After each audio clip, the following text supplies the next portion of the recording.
آپ سن رہے ہیں درس حدیث۔ شہرت کے لیے نیک کام نہ کیجیے۔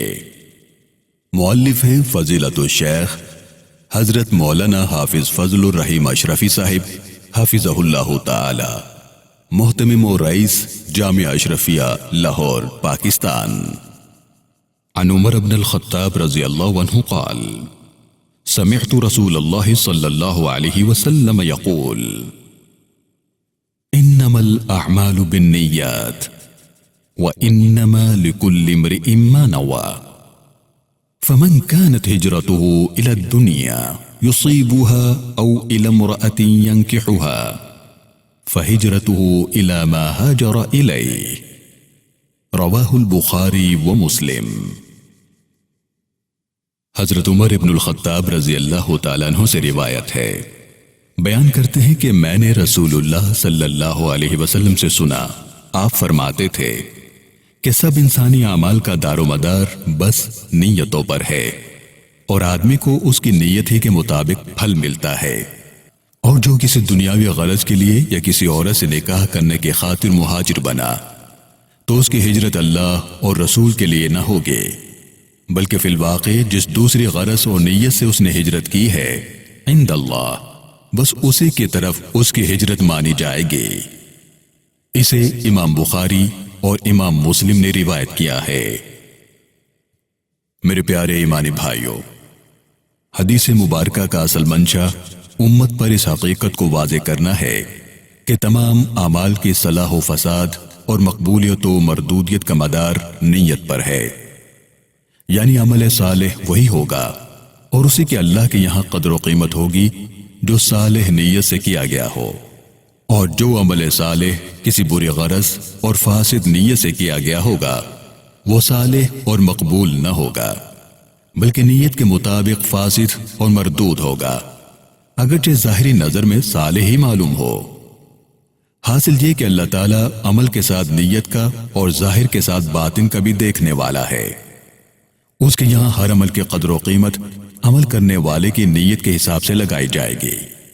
کسی کو اس سے یہ غلط فہمی نہ ہو کہ جب دار و مدار نیت ہی پر ہوگا تو اگر برے کام بھی کسی اچھی نیت سے کیے جائیں تو وہ اعمال صالحہ ہو جائیں گے اور ان پر بھی ثواب ملے گا۔ مثلا اگر کوئی شخص اس نیت سے چوری اور ڈاکہ زنی کرے کہ جو مال اس سے حاصل ہوگا اسے وہ غریبوں اور مسکینوں کی مدد کرے گا تو کیا وہ بھی ثواب کا مستحق ہوگا؟ اصل بات یہ ہے کہ جو کام فی نفسی ہی برے ہیں اور جس سے اللہ تعالیٰ اور اس کے رسول صلی اللہ علیہ وسلم نے منع فرمایا ہے، ان میں حسن نیت کا سوال ہی پیدا نہیں ہوتا، وہ تو بہرحال قبیح اور موجب غضب الہی ہیں، بلکہ ان کے ساتھ اچھی نیت کرنا اور ان پر ثواب کی امید رکھنا شاید ان کی مزید قباحت کا اور سزا میں زیادتی کا باعث ہو، کیونکہ یہ اللہ تعالیٰ کے دین کے ساتھ ایک قسم کا کھیل ہوگا۔ بلکہ حدیث کا منشا اعمال صالحہ کے متعلق یہ جتلانا ہے کہ وہ بھی اگر کسی بری نیت سے کیے جائیں گے تو پھر اعمال صالحہ نہیں رہیں گے، بلکہ بری نیت کی وجہ سے اس کا انجام برا ہی ہوگا۔ مثلا جو شخص نماز نہایت خشوع و خضوع کے ساتھ پڑھتا ہے، جس کو ہم اعلیٰ درجے کا عمل صالح سمجھتے ہیں، وہ اگر یہ خشوع و خضوع اس لیے کرتا ہے کہ لوگ اس کی دینداری اور خدا پرستی کے متعلق اچھی رائے رکھیں اور اس کا اعزاز و اکرام کیا جائے، تو اس حدیث کی روح سے اس کی یہ خشوع و خضوع والی نماز اللہ تعالیٰ کی یہاں کوئی قدر و قیمت نہیں رکھتی۔ یا مثلا ایک شخص دارالکفر سے دارالایمان کی طرف ہجرت کرتا ہے اور اس کے لیے ہجرت کی ساری مشقتیں اور مصیبتیں جھیلتا ہے، لیکن اس کی غرض اس ہجرت سے اللہ تعالیٰ کی رضا جوئی نہیں بلکہ کوئی اور دنیاوی غرض پوشیدہ ہے۔ مثلا کسی خاتون سے شادی کی خواہش دارالہجرت کے لیے محرک ہوئی تو یہ ہجرت اسلام نہ ہوگی اور اللہ تعالیٰ کے ہاں اس کا کوئی اجر نہ ہوگا بلکہ الٹا گناہ ہوگا۔ بس یہی ہے اس حدیث مبارکہ کا اصل منشا۔ ایک حدیث میں آتا ہے کہ قیامت کے دن سب سے پہلے 3 شخصوں کے متعلق عدالت الہیہ سے جہنم کا فیصلہ سنایا جائے گا۔ سب سے پہلے ایک ایسے شخص کی پیشی ہوگی جو جہاد میں شہید ہوا ہوگا۔ وہ جب بارگاہ الہی میں حاضر ہوگا تو اللہ تعالیٰ پہلے اس کو اپنی نعمتیں جتلائیں گے اور یاد دلائیں گے، وہ اس کو یاد آ جائیں گے، پھر اس سے فرمایا جائے گا بتلا تو نے ان نعمتوں کا کیا حق ادا کیا اور کیا عمل کیے؟ وہ عرض کرے گا کہ خداوند، میں نے تیری راہ میں جہاد کیا اور تیری رضا طلبی میں جان عزیز تک قربان کر دی۔ حق تعالیٰ فرمائے گا کہ تو جھوٹ بولتا ہے، تو نے صرف اس لیے جہاد کیا تھا کہ تو بہادر مشہور ہو، تو دنیا میں تیری بہادری کا چرچا ہو چکا۔ پھر اللہ تعالیٰ کے حکم سے اس کو اوندھے منہ جہنم میں ڈال دیا جائے گا۔ اسی طرح ایک عالم دین اور عالم قرآن حاضر عدالت کیا جائے گا، اور اس سے بھی اللہ تعالیٰ پوچھیں گے کہ تو نے کیا اعمال کیے؟ وہ کہے گا کہ میں نے تیرے دین اور تیری کتاب کے علم کو پڑھا اور پڑھایا، اور یہ سب تیری رضا کے لیے کیا۔ حق تعالیٰ فرمائے گا تو جھوٹا ہے، تو نے عالم، قاری اور مولانا کہلوانے کے لیے یہ سب کچھ کیا تھا۔ پھر بحکم الہی اس کو بھی دوزخ میں ڈال دیا جائے گا۔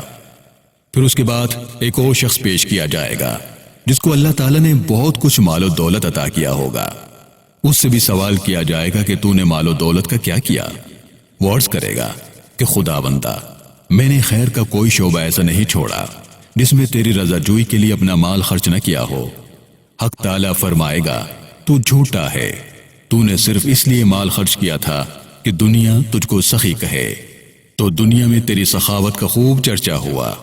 پھر اس کو بھی اوندھے منہ جہنم میں ڈال دیا جائے گا۔ اللہ تعالیٰ پناہ میں رکھیں نیتوں کے فساد، بالخصوص شہرت، ریا اور نفاق سے۔ الغرض اللہ تعالیٰ کے ہاں وہی عمل کام آئے گا جو صالح نیت سے، یعنی محض رضا الہی کے لیے کیا گیا ہو۔ دین کی خاص اصطلاح میں اسی کا نام اخلاص ہے۔ اللہ رب العالمین ہم سب کو اخلاص عطا فرمائے، آمین۔ والسلام علیکم ورحمۃ اللہ تعالی وبرکاتہ۔